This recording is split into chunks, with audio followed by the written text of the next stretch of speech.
Hello students, तो चलिए आज हम लोग शुरू करते हैं क्लास 10 के एक्सरसाइज 3.1 का क्वेश्चन नंबर 3, जो कि है on comparing the ratios a1 by a2, b1 by b2 and c1 by c2, find out whether the following pair of linear equations are consistent और इनकंसिस्टेंट। तो इस क्वेश्चन में हम लोग को क्या बोला गया है कि नीचे जो पेयर ऑफ लीनियर इक्वेशंस हम लोग को दिए गए हैं उसका सबसे पहले तो हम लोग को a1 by a2, b1 by b2 और c1 by c2 का वैल्यू निकालना है। उसके बाद वो फाइंड आउट करना है कि वो जो लीनियर इक्वेशंस है वो कंसिस्टेंट है कि इनकंसिस्टेंट है। तो अब आप लोगों को लग रहा हो कंसिस्टेंट और इनकंसिस्टेंट मतलब समझ में तो आया नहीं, हमने तो कहीं पढ़ा नहीं है। तो देखिए, अगर लीनियर इक्वेशंस का सॉल्यूशन है तब वो क्या होगा, कंसिस्टेंट। जैसे कि हमने पढ़ा था ना अपनी इंट्रोडक्शन वीडियो में कि अगर लाइन जो है वो कोइंसिडेंट है या लाइंस जो है वो आपस में इंटरसेक्ट करते हैं तो उसका सॉल्यूशंस होते हैं ना, उसका पॉइंट का कुछ वैल्यू होता है ना, तब वो कंसिस्टेंट हो जाएगा। और पैरेलल लाइंस में क्या है, एक भी पॉइंट ऐसा नहीं है जहां पर वो दोनों मीट करते हैं, इसीलिए वो इनकंसिस्टेंट हो जाएगा। तो हम लोग क्या देखेंगे, सबसे पहले तो a1 by a2, b1 by b2 और c1 by c2 का वैल्यू निकाल लेते हैं। उसके बाद देखते हैं कि लाइन क्या है, पैरेलल है, इंटरसेक्टिंग है या कोइंसिडेंट है। अगर पैरेलल हुआ तो इनकंसिस्टेंट है, बाकी अगर इंटरसेक्टिंग या कोइंसिडेंट हुआ तो वो कंसिस्टेंट है। तो चलिए हम लोग शुरुआत करते हैं। तो इसके अंदर हमारा पहला क्वेश्चन क्या है, 3x + 2y = 5 और दूसरा इक्वेशन है 2x - 3y = 7। तो ये हमारा इक्वेशन 1 है और ये हमारा इक्वेशन 2 है। तो हम लोग इसको मार्क कर लेते हैं, इक्वेशन 1 और इसको equation number 2।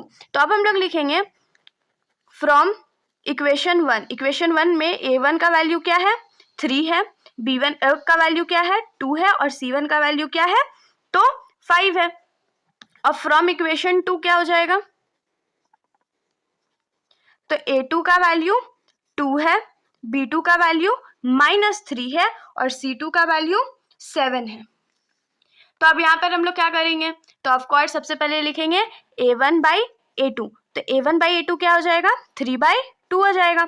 b1 by b2 क्या हो जाएगा, तो b1 का वैल्यू 2 है और b2 का वैल्यू -3 है, जिसको हम लोग लिख सकते हैं -2/3। और c1 by c2 का वैल्यू हमारा क्या है, तो 5/7 है। तो देखिए यहाँ पर a1 by a2 जो है वो b1 by b2 के बराबर नहीं है। तो ये जब हमारा a1 by a2 b1 by b2 के बराबर नहीं होता है तो वो कौन सा लाइन होता है, इंटरसेक्टिंग होता है ना।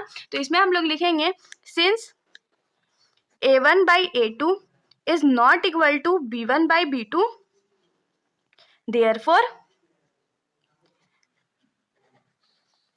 the lines are intersecting. Lines तो हमारे इंटरसेक्टिंग है और अगर लाइंस हमारा जो है वो इंटरसेक्टिंग है तो वो क्या होता है, कंसिस्टेंट होता है। तो यहाँ पर लिखेंगे एंड।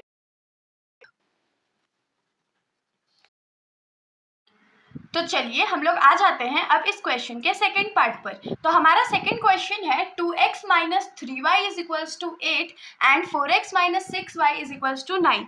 तो ये हमारा इक्वेशन नंबर 1 है और ये हमारा इक्वेशन नंबर 2 है। तो इसमें भी हम लोग सेम मेथड अप्लाई करेंगे, a1 और a2 a3 ऐसे करके वैल्यूज फाइंड कर लेते हैं। तो फटाफट हम लोग लिखेंगे from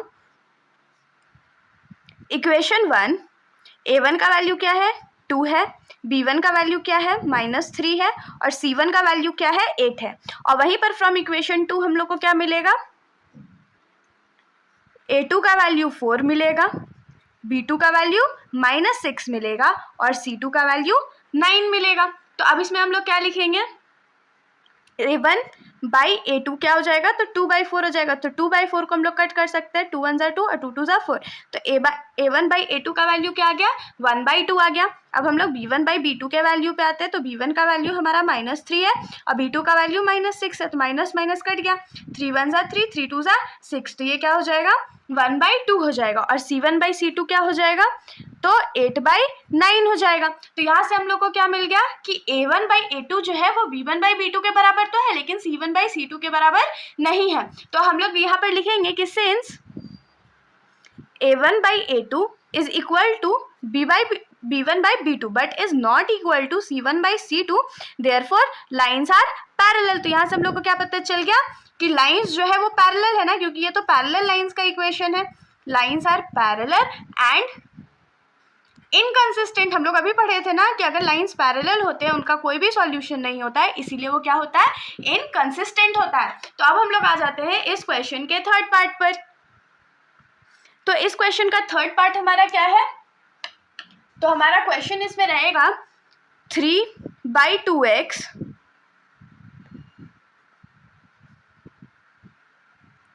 plus 5/3y is equals to 7 और दूसरा इक्वेशन है हमारा 9x minus 10y is equals to 14। तो यहाँ पर हमारा दो इक्वेशन जो है वो मिल गया है।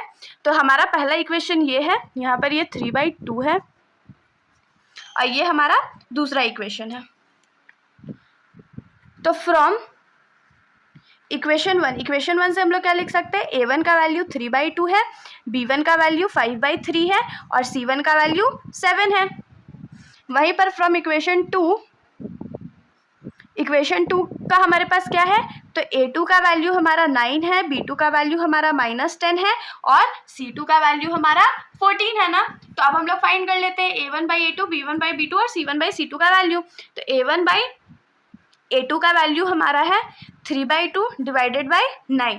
तो क्योंकि ये डिवाइडेड बाई 9 और इसको हम लोग क्या लिख सकते हैं, 9/1 लिख सकते हैं। तो जब इसको सॉल्व करेंगे तो ये क्या हो जाएगा, 3/2 इंटू 1 ऊपर चला जाएगा और 9 नीचे आ जाएगा। तो 3 1 ज़ा 3, 3 3 ज़ा 9। तो क्या आंसर बच गया, 1 1 ज़ा 1 और 2 3 ज़ा 6। तो a1/a2 का वैल्यू कितना है, 1/6। अब b1/b2 पे आते हैं। तो b1 का वैल्यू हमारा कितना है, 5/3 बाई -10। तो -10 है तो जिसको हम लोग लिख सकते हैं -10/1। तो ये क्या हो जाएगा, 5/3 इंटू 1/-10। ये 2 टाइम्स में कट गया तो हमारे पास क्या बचा, 1 1 ज़ा 1 और 3 2 ज़ा 6 और ये माइनस का साइन है तो जिसको हम लोग लिख सकते हैं -1/6। अब हम लोग आ जाते हैं c1/c2 के वैल्यू पे। तो c1 हमारा क्या था, तो 7 था और c2 का वैल्यू हमारा क्या था, तो 14 था। तो जब इसको कट करेंगे तो क्या हो जाएगा, 1/2 हो जाएगा। तो यहाँ पर हमारा जो वैल्यू था a1/a2, b1/b2 और c1/c2 तीनों में से कोई भी इक्वल नहीं है। तो यहाँ पर क्या हो जाएगा, since a1/a2 is not equal to b1/b2 therefore the lines are intersecting. अब ये जो लाइंस है वो क्या है, इंटरसेक्टिंग है। और अगर लाइन से इंटरसेक्टिंग है तो वो क्या हो जाएगा, कंसिस्टिंग हो जाएगा ना, कंसिस्टेंट। तो अब हम लोग क्या करते हैं, क्वेश्चन नंबर 4 पे आते हैं। तो चलिए अब हम लोग आते हैं इस क्वेश्चन के फोर्थ पार्ट पर, जिसका फर्स्ट इक्वेशन है 5x minus 3y is equals to 11 और दूसरा इक्वेशन है -10x plus 6y is equals to -22।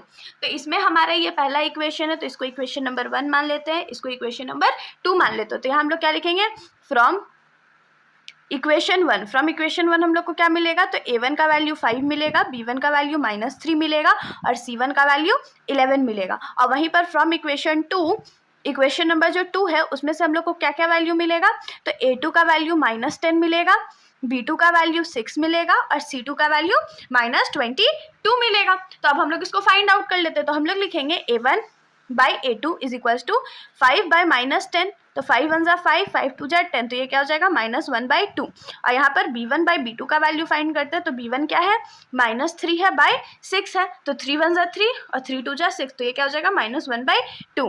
और c1/c2 का वैल्यू फाइंड कर लेते हैं। तो वो क्या हो जाएगा, 11/-22 और 11 1 ज़ा 11, 11 2 ज़ा 22। तो ये क्या हो जाएगा, -1/2। अब देखिए यहाँ पर a1/a2, b1/b2 और c1/c2 तीनों का वैल्यू सेम है ना। और जब वैल्यू सेम होता है तो लाइन क्या होता है, तो कोइंसिडेंट होता है। तो हम लोग यहाँ लिखेंगे सिंस a1/a2 जो है वो b1/b2 के बराबर है और वो c1/c2 के बराबर है। तो therefore the lines are coincident, मतलब कि एक दूसरे के ऊपर लाई करते हैं। और मैंने बताया था ना कि जिस भी लाइन का सॉल्यूशन हो, मतलब x और y का कुछ वैल्यू निकल जाए, वो कंसिस्टेंट होता है। तो यहाँ पर लिखेंगे एंड कंसिस्टेंट। अब हम लोग आ जाते हैं इस क्वेश्चन के लास्ट पार्ट पर। तो लास्ट पार्ट का हमारा क्वेश्चन है 4/3 x plus 2y is equals to 8 और दूसरा क्वेश्चन है हमारा 2x plus 3y is equals to 12। तो इसमें हमारा ये इक्वेशन नंबर 1 है और ये इक्वेशन नंबर 2 है। तो हम लोग यहाँ क्या लिखेंगे, from equation 1, from equation 1 a1 का वैल्यू हमारा क्या हो जाएगा 4/3 हो जाएगा, b1 का वैल्यू क्या हो जाएगा 2 हो जाएगा और c1 का वैल्यू 8 हो जाएगा। और फ्रॉम इक्वेशन नंबर 2 a2 का वैल्यू क्या होगा तो 2 होगा, b2 का वैल्यू क्या होगा तो 3 होगा और c2 का वैल्यू क्या होगा तो 12 होगा। तो यहाँ पर से a1/b1 का वैल्यू फाइंड करते हैं, मतलब a1/a2 का वैल्यू हमारा क्या हो जाएगा 4/3 होल डिवाइडेड बाई 2। तो 2 को हम लोग क्या लिख सकते हैं 2/1 लिख सकते हैं, तो ये क्या हो जाएगा 4/3 इंटू इसका रेसिप्रोकल, तो ये 1/2 हो गया। तो 2 के टेबल में ये 2 टाइम्स में कट गया, तो ये क्या हो जाएगा 2/3 हो जाएगा। तो हमारा a1/a2 का वैल्यू तो आ गया। अब हम लोग b1/b2 के वैल्यू पे आते हैं। तो b1 हमारा क्या है 2 है और b2 क्या है तो 3 है।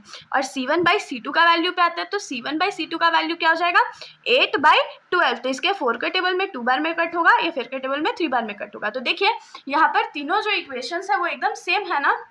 तो लाइंस कैसे होंगे कोइंसिडेंट होंगे। तो हम लोग लिखेंगे यहाँ since a1/a2 is equals to b1/b2 is equals to c1/c2, दोनों इक्वल है। तो देयरफॉर lines are coincident